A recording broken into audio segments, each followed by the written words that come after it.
Ito yung stock na nakakabit sa akin. ZFR6FGP. Parang iridium ata to. Sa color black. Masyadong rich kasi puro idling lang to eh. Hindi na masyadong nagagamit. So, ito daw yung para sa D15B talaga. ZFR5F, ZFR5F11. Hindi to iridium, pang ordinary. So testing ko dito, lalagay ko siya dito sa kaliwa, then yung isa sa kanan, yung gamit niya. Ewan ko gano'ng katagal na yan. Nakuha ko yung hatch, yan na yun eh. Then tayin natin siguro ilaw para makita natin. Hindi kasi makikita yan masyado yung kislap nila pag tayin natin. Hindi masyadong kita. Tayin natin ilaw. Wala pa ilaw. Yun o, kita nga. Parang parehas lang, no? Sa kanan yung iridium na GP-ZRF6. Sa kaliwa yung F5, R5. Tanggalin natin yung salamin. Parang nakaka-hinder yung salamin eh. Yan, tinanggal ko yung cover. Slow rev. Parang mas malakas yung sa kaliwa, no? Pero solid yung nasa kanan. Yung R6. Ayan, so solid din yung R5.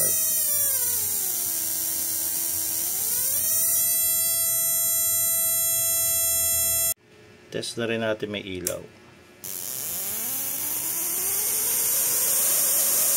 May pitik-pitik yung ZFR5 sa kaliwa.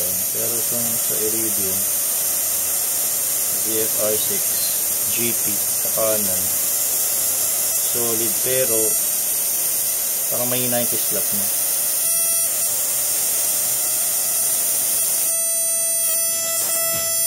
Kakabit ko muna itong ZFR5. Check natin kung ano mangyari, kung maganda ba or what. So magpapalit na naman tayo ng spark plug. Ito yung dati na upload ko to, ZFR6 ata to. Hirap lang focus. Ayun. ZFR6F-11.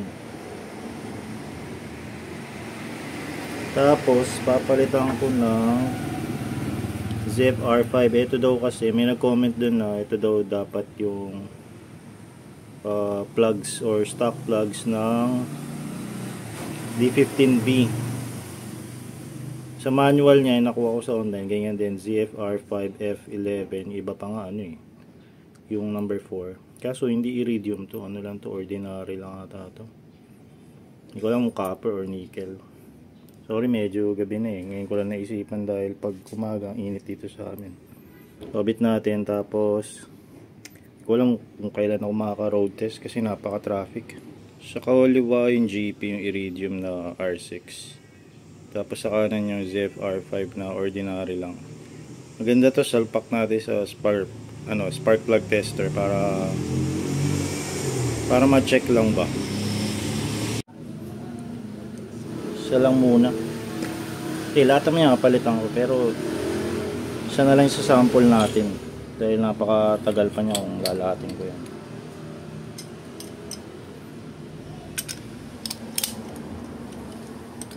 Ano kaya itsura nito ngayon? Yung nakakabit pa lang yun dito, BKRE 6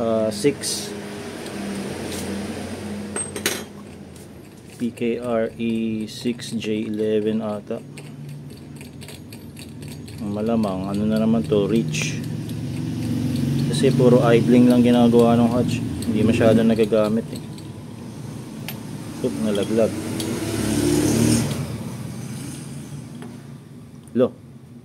Nalaglag ng iwan sa loob. Tayo dyan.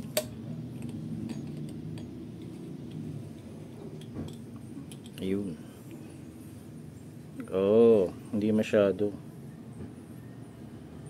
medyo malinis.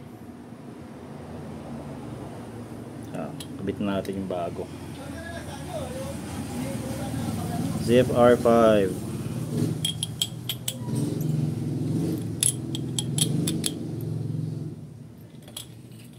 Itong tool, spark plug tool remover, nabili ko yan sa Blade, 129 ata or 150. Yung gumamit na lang ito.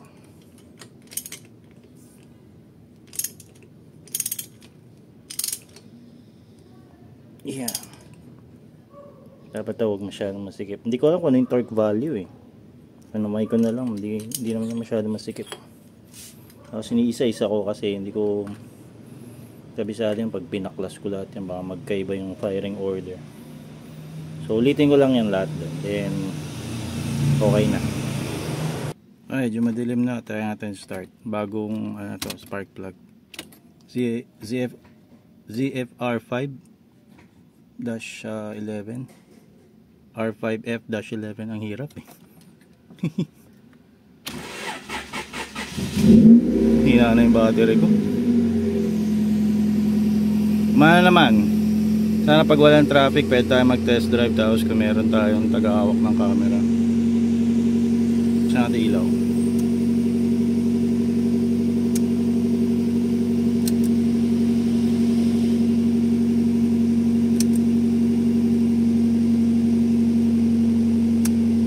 Okay naman, pero wala pa tayo sa normal temp eh. Grabe yung gasolina na, kalahati na lang, puro idle, naubos na sa kalahating tangkay, naubos na. So ZF-R 5F, tama ba? ZF-R 5F-11. Sana mas okay na to, pati yung kulay sana makuha ko yung brown or kulay kalawang. Anyway, puro idle kasi hindi natin makukuha yun, kailangan patakbuhin talaga to. Sana maka-test drive tayo, no? Dalawang linggo ka hindi nagamit o isang buwan. Papagas lang ako. Testing na rin yung TPS. Sorry, manginig yung video. Parang sliding clutch na ata. Hindi na maganda. Ewan.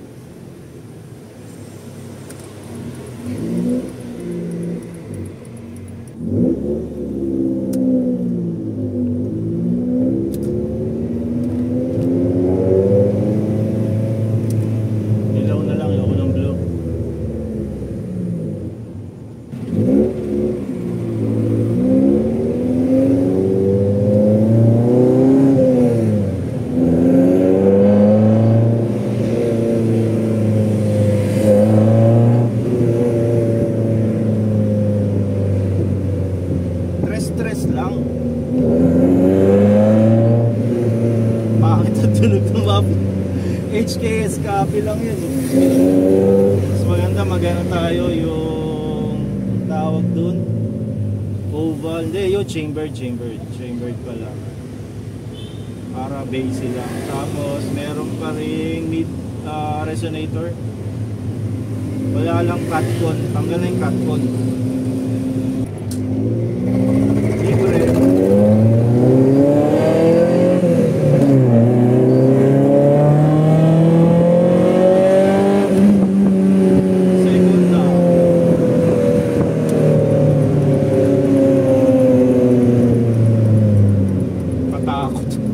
Ganun lang kaya ko.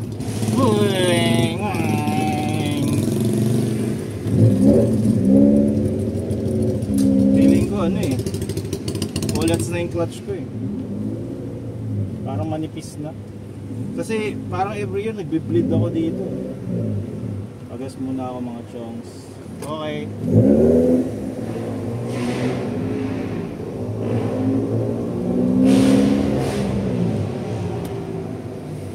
Suabing-suabe EPS, wala ka ng problema sa tulo. Hanapin nyo lang si Edwin Mechanic.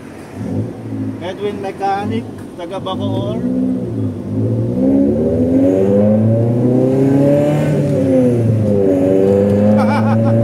Support.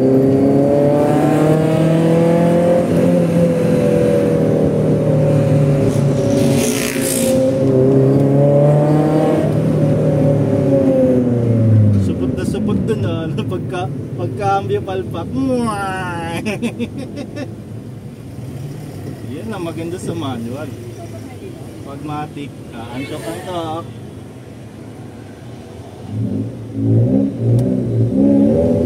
Ay, traffic. Uwi na lang tayo mga boss. Traffic oh.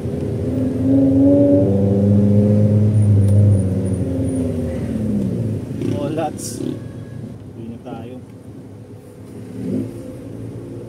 Next time pag walang traffic o madaling araw para maiba naman. Okay naman, nakapag-drive naman ako. Mukhang okay naman yung clutch.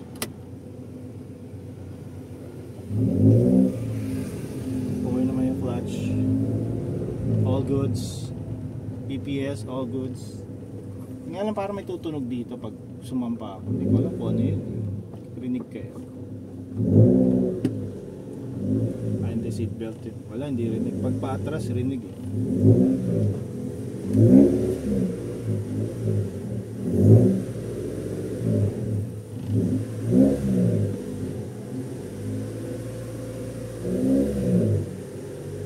Alright. May daya yan, may harang. So yun lang. Yun lang ang simple nating width. Next time gawa ko ng ano sa highway. Sa highway, yung walang traffic. Walang traffic. Ito tinatanggal ko to para ano, anti-theft ba. Pasok ko sa kwarto ko.